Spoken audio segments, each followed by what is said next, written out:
Hey everybody, and welcome once again to Nose in the Book, a Bible reading commentary with me, your host, Pastor Justin Van Reed. So great to be coming to you from outside today. It's a beautiful day out here, a beautiful day that the Lord has made, and I'm delighted to be able to come and to speak to you about 4 more chapters from the Word of God. Today we have from 1 Samuel chapter 27, from the New Testament book of 1 Corinthians, we're up to chapter 8. In the prophetic book of Ezekiel, we are in chapter 6, and then in the book of Psalms, we're up to Psalm 44. And so let's just jump right into these 4 great chapters that we had in our reading today, and a lot of really fascinating material here. First of all, 1 Samuel chapter 27 has David coming out of chapter 26, this trust in the Lord that he showed, in chapter 24 and 26, where he had Saul right there at his fingertips. He could have killed him, could have put an end to this, but would not kill the Lord's anointed. But it was entrusting him to the Lord, was entrusting himself to the Lord, was putting Saul in the Lord's hands and letting the Lord deal with Saul, and doing the right thing by doing that. In chapter 25, in between those, we met David, who was willing to actually attack Nabal. So different approach from David versus his trust in the Lord against Saul. Here he was going to take matters into his own hands. But Abigail stopped him, and so then David realized this is the same thing. Nabal as Saul. I need to trust the Lord here and put Nabal into the Lord's hands. Now as we come to chapter 27, we meet a David who is afraid. And so Saul's been pursuing him, and he's been trusting the Lord. He's been unwilling to kill Saul, but now he says, Saul's going to eventually get me. And so he flees to the Philistines. So here you have David leaving the people of God, leaving the promised land, that God had, where they had conquered the people, where Israel controlled, and going and living in the land of Philistia, and entrusting himself to Achish, the king of Gath. Now the Philistines had a number of key cities there in Philistia, and so each city had its own king. And so Achish is not king over all of the Philistines necessarily, but over those in Gath. Anyway, David comes there. He brings along those that are serving with him. He brings along his family. We read that he's living there for a year and a half. And what Achish has him do, and actually he doesn't live in Gath. It's important to point out, I think, because it's going to come back, that David and his family settle in Ziklag. So he actually asks Achish, don't give me, I don't want to stay here in the royal city with you. Let me stay out in the countryside. And so he gives him this city, Ziklag, right on the edge of Philistine Israel territory. What this allows David to do is to serve Achish by going out on various raids. And he goes out and actually raids cities of God's enemies, people like the Amalekites. And then he comes back to Achish, and Achish says, hey, where have you been fighting recently? Who have you been fighting against?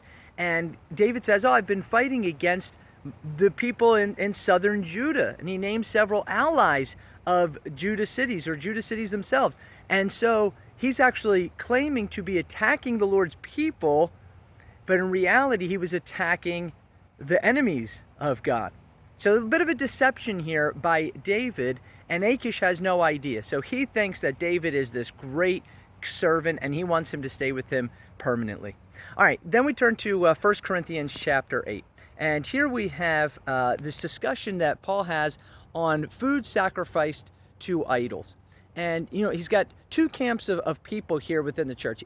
And understand that Paul makes the argument here that food sacrificed to idols, nothing has actually changed, because an idol doesn't actually exist. Idols are nothing. They're non-existent, right? They're just statues. They're just made up thoughts, ideas about some deity, but they're not real. Only the Lord is real. And so there were some believers who, understanding this, thought, if I go and I buy food that had been sacrificed to an idol, that's no big deal. I can consume it. But there were other believers, especially, right, those who had come out of this paganism, maybe who were newer believers, who believed that, that didn't have this understanding. And for them, having meat sacrificed to an idol, in their thinking, if the idols, have some power, if there's some reality behind it, it could lead them back into idolatry, into worship of idols. And so Paul's instruction here is more so for those who think that they're free to eat to say, even so, right? Never allow your freedom to cause your brother to sin. If through even something as simple as picking the food that you eat is going to lead your brother, genuinely lead them back into idolatry, or even thinking about idolatry, thinking about, oh, these other gods provided this food or something like this, then it's better for you to refrain from eating. And so this is his instruction here in 1 Corinthians 8. The whole chapter is focused here on, meat sacrificed to idols. But the principle really doesn't have anything to do with the meat itself, right? The issue that he's talking about, the principle behind it is, how much do we really think of ourself, our freedoms, versus loving our brothers and being willing to sacrifice even something that we might be free in and have every right to partake in. But also, along with this, Paul points out that some would even say, oh, we can eat the meat, in the temple as part of the little temple worship because the idols are not real. And this would be a clear violation, though, because you're joining in here. You're really mixing things with the idols and leading people to think that there is perhaps something here with this. So again, the principle being, don't do anything to lead your brother into sin. Don't do anything that would cause your brother to stumble. All right, then we go back to the Old Testament prophetic book of Ezekiel, Ezekiel chapter 6. And here in Ezekiel 6, the Lord has Ezekiel face the mountains of Israel and pronounce this curse upon them. And he says that, basically, again, as we've read so many times before, and even in the first couple chapters of Ezekiel here, destruction that's coming upon Jerusalem, right? So prophesy and say, all of these things are coming on Israel because of their sin. Now, what's interesting here is that God says, then when the people are scattered, right, so they see this decimation, they see this judgment, and they're scattered, then they will realize, oh, it's because of our sin, and they'll call out, right? And so there's going to be this remnant. Not all are going to be destroyed, but God says there's going to be this remnant that is going to recognize in exile and call out for him. Now, I especially love that this comes alongside of Psalm 44.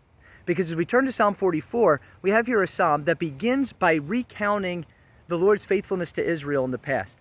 And so it goes through, hey, God, we've heard from our ancestors, right? These stories have been passed down. We can read your word, and we can see, Lord, what you have done for your people in the past, how good you are, how you faithful you were, how you provided for them in miraculous ways, powerful ways. Just provision after provision from your hand, how you have blessed your people and been for your people, covenanted with your people, promised yourself to your people. But now, in our day, when we look around, what we see is Israel is in ruins and we're in exile. So this psalm is from the perspective of exile, from the perspective of judgment, saying, hey, God, in the past, you were really good to us, really good to your people. And you even promised that you would be good to your people. You covenanted with us. But now, what we have experienced is exile, right? This generation, our current day, is that we have experienced not blessing from your hand, but rather curse. So this is actually fascinating when we put this alongside of Ezekiel chapter 6, because what we see here is what God purposed for his people in Ezekiel chapter 6 in announcing the destruction upon Jerusalem and saying, here's what I want the goal to be, here's what I want the remnant to think about, is actually realized when we read Psalm 44 and we see the Israelites in exile doing the thing that God had intended for that remnant, that believing remnant in exile to do, to remember him, to look and say, it's because of our sin that we have come here. God, fix this. God, call out to him and say, Lord, this is not right, this situation. And of course, God had this plan that he's working out through all of this for the sake of his people, and not just the Israelite people, but so that ultimately, through the coming of Christ and the rejection by the Jewish people and his death and on the cross and his resurrection, that the gospel would go out to the nations, and so that there would be salvation, not just for the Jewish people, but for all who will call on the Lord. So he's got this big plan that he's working out, but you see it even present here in Ezekiel 6, Psalm 44, as he has this judgment fall upon his people because of their sin, and then say, I want them to call out to me. And Psalm 44 is them saying, God, you were faithful to our fathers, be faithful to us. Lord, you fulfilled your word to our fathers, fulfill your word to us. Fulfill Ezekiel 6 and the rest of Ezekiel to us and to our children. All right, that's all we have time for today. Thank you so much for being with me these last few days. Hope that you enjoy this wonderful day that the Lord has made. Until I see you again, keep your eyes on the Lord and your nose in the book. We'll see you again soon.